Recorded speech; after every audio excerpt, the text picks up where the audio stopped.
Hey guys, how y'all doing today? My name is Franchise Fanatic, and welcome back to the channel. And today, for you guys, is another DC movie review. I know it's been a while since I said those words, right? Today we're tackling the newest DC film, Black Adam. So, you're going to be seeing some LEGO DC supervillains gameplay in the background of me playing as Black Adam, so I figured that'd be kind of cooler than just, seeing me in front of my usual shtick. But I think it is pretty, pretty, I don't know, no one else is doing it. So, anyway, enjoy that, and then enjoy the review as well. So leave a like if you enjoyed, subscribe if you're new. Let's do this. So, Black Adam. Look, this has been, marketed for, one of my subscribers actually commented on one of my posts. He was like, the hierarchy of DC will change. And it's like, all right, the marketing really makes you seem like this is going to be like, like a bad guy-centric thing. And, by the way, this is going to be a spoiler-free review. But, the marketing is like, oh, man, Black Adam's just some terrorist murderer guy. And, the hierarchy, they love saying that word, right? And it's like this big power battle between gods. And, it isn't. But that's not to say it's a bad movie. Now, look, I don't really care about critics because I only care about what I think.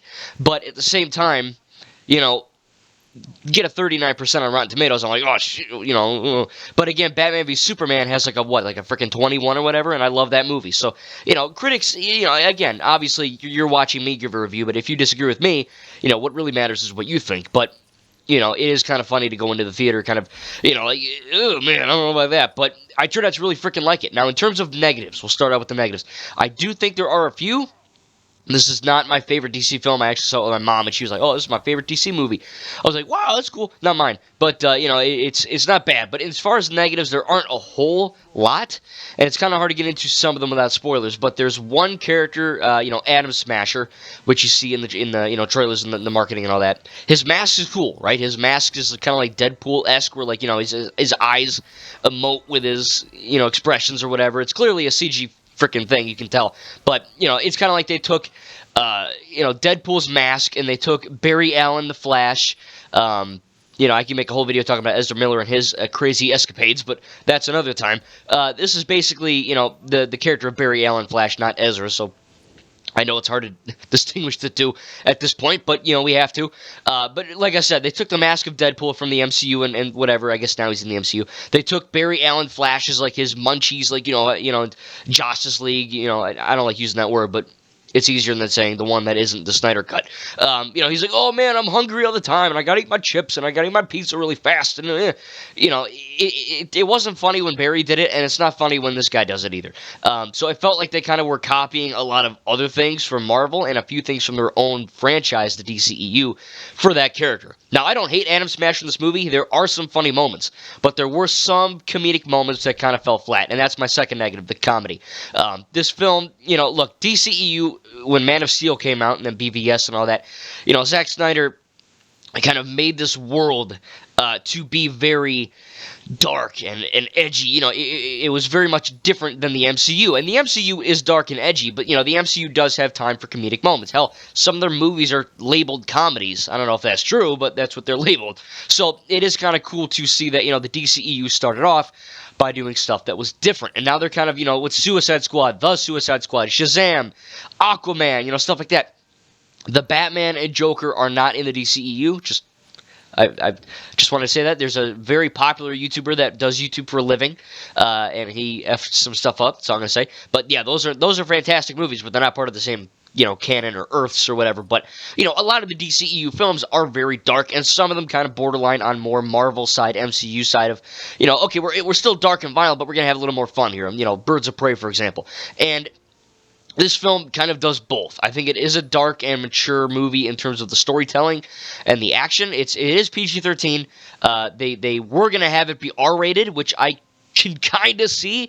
But, they kind of edited the whole thing in a wonky way. But, in terms of the comedy, it didn't really fall. Well, it fell flat. It didn't really land, I'll say that. I was going to say it fell, and it no more analogies. It didn't work. So, some of the jokes were funny, especially Atom Smasher, but a lot of the jokes, I think, in my opinion, fell flat. Again, humor is subjective.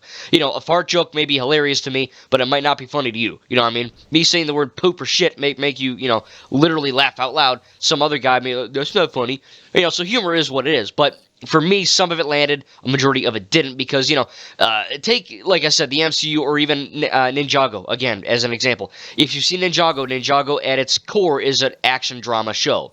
It's not a comedy. So whenever they have characters that aren't Jay make jokes, sometimes it doesn't really work. And it's the same thing here, right? We have Black Adam or Teth Adam, kind of ripping shit up, and he's destroying bad guys, and he's doing all this stuff, and, you got the JLA, the Justice Society or whatever. They're like, oh, Hawkman, he's like, we don't kill people, and Black Adam's like, well, I do kill people. So there's kind of like this, I guess, hierarchy of power shift, I guess you can say that from the marketing. It's kind of like that. It's two different, I guess, philosophies of life. Hawkman is like, look, we don't kill bad guys. We lock them up, and we, kind of like Batman. And then Black Adam's like, well, F that. They're just going to freaking break out. Kind of reminds me of real life, honestly. You know what I'm saying? But it's like, let's just kill the bad guys. Like, then they can't do harm again. And, whatever side of the spectrum you fall on that side is up to you. But, Black Adam has his way and Hawkman has his. And, antics ensue and all that, and tensions are rising and all that. So to have, like, all that happening and this crazy action and this, deep plot of, you have the gods and you have the Shazam stuff, and then it's like, oh, yeah, we're going to have a guy eat some chips. Or, oh, we're going to, they're going to roll up their car window from the trailer, when he catches the missile. It's like, yeah, it's funny to a degree, but it feels a little bit out of place.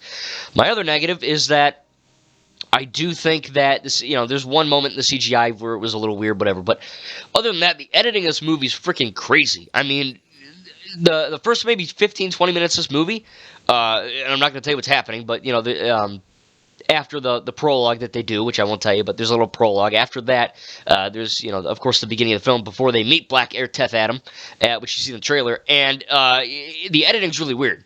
Now, there are times when you can have quick shots and quick edits. And there's also times where you have to kind of linger on a shot. And I know a lot of comic book movies are very fast-paced for a reason, right? They're action-oriented films. But you take, say, Logan, for example, or The Batman, or Joker, right? They don't have to, obviously Logan and Joker are R, Batman is PG-13, but, you don't need to have an R-rated, adult-oriented film to pull this off, right? Black Adam is for teenagers and up, but, it's no excuse. A lot of these movies, specifically, as I said, Batman and the Joker, and, I guess you could say maybe the Snyder Cut, for example, and whatever other one I said, but, there are some good comic book movies that have these lingering long shots. And I'm not saying you need a long shot to make a good film, but, the editing in the beginning of this film is like, it's on crack. It's like, each shot is like 2 seconds to a second long sometimes. And it's a little disorienting because, you're watching two people effing talk, but the one guy's like, oh, we got to go over here. And then it cuts to her, and then like the middle of her sentence cuts to the other guy, and then it cuts to something else. It's insane. And then the movie actually gets better as you go along. Normally, if a film has shitty editing, it's going to stay that way the whole time. But in this film, it starts out kind of wonky, much like Atom Smasher. His jokes don't land. He's kind of cringy, kind of weird, just like a Barry Allen ripoff. And then toward the end of the film, the middle of the film, I'm like, oh, okay, this is actually cool, and this actually makes sense. I'm starting to understand it now. And it's actually getting better. I've never seen a movie quite like this in DC start off a little weird, and I don't want to say bad, but, I wasn't that into it. Critically at least. As a DC fan, I effing loved the whole thing. It was A+ as a DC fan.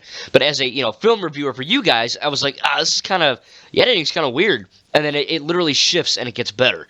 But that was really weird. But overall, I do think that there are moments in this film, again, toward the beginning especially, where certain jokes don't land, certain editing tactics are kind of weird, and then it just gets better. So those are my 3 negatives. But other than that, man, this is a good freaking movie. This is way better than what I thought it was going to be. If you are a person that truly, like, believes in critics, I'll look at a critic review, but, you don't know how many effing movies I love, and the critics hate it to bits. Like, you have no idea. There's like 20 movies. I swear to God. And all of, I know people that are like, oh, the critics don't like it, I'm not going to see it. And I'm like, all right, you sheep, Like, make up your own mind, go see the freaking movie and decide. Now, if it generally looks like poop to you, obviously don't watch it. But if it looks interesting to you, even if people hate it. Hell, Morbius had a 2% or whatever the hell, and I saw it, you know what I mean? I didn't hate it. It's not great, but, it's not a 2% or whatever, like 20, 19%. But, Black Adam's not doing too great with critics. But overall, besides those few negatives, I genuinely enjoyed this movie. It's not Batman v Superman Ultimate Edition. It's not, some of my favorite DCEU films. It's not The Batman, not Joker, whatever. But it is a very good film, and I think it beats the pants off of Wonder Woman and Shazam.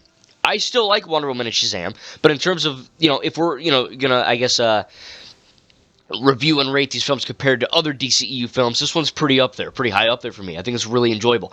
Again, some of the humor does land, not all of it, but some of it did land, so that was cool. The action scenes are fantastic. It's got that Man of Steel type of brawler action where it's like, these gods fighting each other. It's pretty cool. A lot of it's very fast paced. Again, not getting into spoilers, but it's kind of hard to not spoil this movie.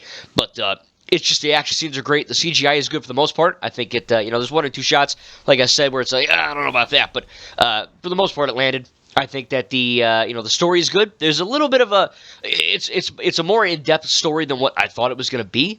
So if you're watching the trailer and you're like, oh, okay, it's just Black Adam and he's killing people and Hawkman's in it, and Dr. Fate's in it.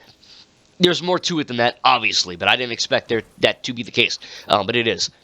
Not confusing, it's nothing like that in-depth or crazy, but there is a genuine cohesive narrative, and there's some really good editing. Again, it's weird, because one of my main negatives was the editing in the beginning, and then toward the middle and the end, the editing gets really effing good with these, character and plot points, and you're like, wow, this is actually pretty cool. They do some really cool techniques in there, for the story, and it's actually pretty unique. But the acting is great, the action scenes are great, the editing is, I guess when it's not the first 20 minutes, it's good. The humor, hit and miss, I guess. But overall, it's a fun movie. It's a great action-packed film. It's a great DC film. Please stay for the after-credit scene. I know, look, this after-credit scene in this movie got spoiled to me. I asked for it. But Echo Killshot, if you're watching, you spoiled it. But thanks, it's in there. But don't spoil it for anyone else. But I still freaked out. The theater I went to, everyone freaked out.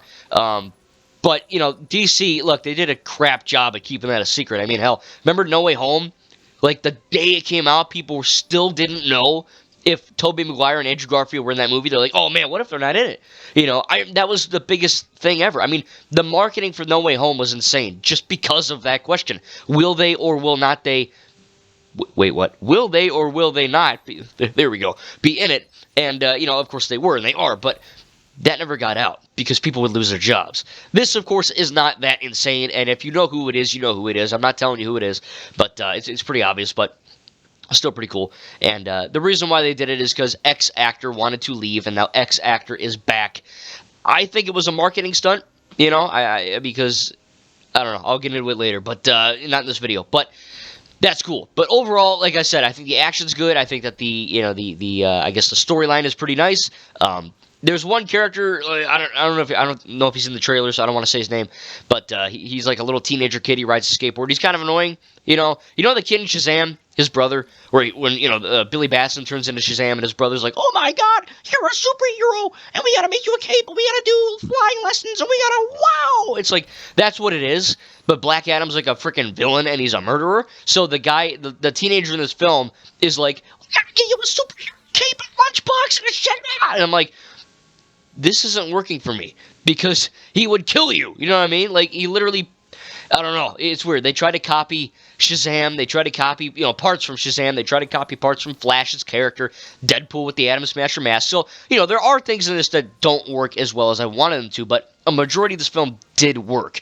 The action is fantastic. The CGI is pretty good, and I think the acting is great. Pierce Brosnan, he's a great Dr. Fate. I freaking loved him as Dr. Fate, dude. There were a few moments where I felt like, Pierce Brosnan, of course, he is older, so, he's not going to be as intensive in the action department in this film. No spoilers, of course, that's just a given.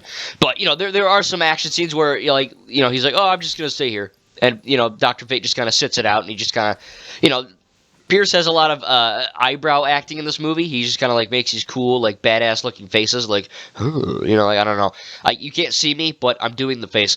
But it is kind of cool that, I don't know. There were a few moments, like I said, where he felt kind of sidelined. He just kind of stood there a lot of the time, but he did do some good stuff. And I think overall, even Atom Smasher and Cyclone, they were cool. There wasn't anything woke in this film. Sorry if I sound nasally, but still sick, I think. There wasn't anything in this film that, like She-Hulk or like Miss Marvel or Thor: Love and Thunder, the MCU.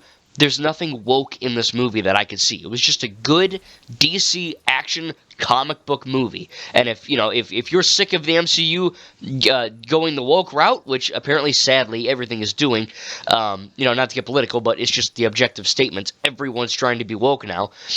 It's refreshing to see a movie that isn't, and it just is a movie at its core. It just tells a story, and it works. It's not a perfect movie, but it's a not woke movie, and I think that's very refreshing in this day and age. Now, there are some Easter eggs toward the Peacemaker show, which I haven't seen as well. I'm going to be ordering that soon on Blu-ray. But, so there are stuff in there for the heavy-hitting fan. Again, stay for the post-credit scene. But overall, man, this is a good movie. Again, a few negatives here or there, specifically some of the influences they take in this film. They kind of borrow from other things. Doesn't really work out. The humor is a little weird. The editing in the beginning of the movie is really freaking weird. But then it gets progressively better as the film continues. And my nose is getting more stuffed as we progress.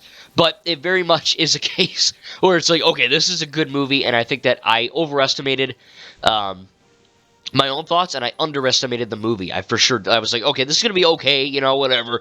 Because, look, the trailers look kind of, and the posters, the marketing for this movie was kind of, it was a bit cringy. It's like, the world needed a hero. It got him. It's like, yeah, okay, we get it. We've seen that before. The hierarchy will change. Yeah, okay, whatever. But when you actually watch the movie, it's good. It's not cringy. It's not cheesy. And, it's just a fantastic film overall. So I'm going to give Black Adam, let's see, I'll probably give it a B+. How about that? Because I did mention a few negatives that, would normally docket a few points. So overall, as a DC film, A+. As an actual film that I have to review for you guys, B+. There were a few negatives. I sound like hell. But I started the review off great. But whatever. I do think that it is a fun movie, and if you're a little hesitant to watch it, please just check it out. You know what I mean? Go to the theater, support the movie, support the people that make it, even though WB makes some pretty shitty decisions now. I know they're pretty stupid, but I do like DC. I was one of the few people that stood by DCEU when everyone was pooping on BVS and Suicide Squad, and oh my god, it sucks, and I was like, yeah, okay, it's not my favorite one, but I genuinely love DC.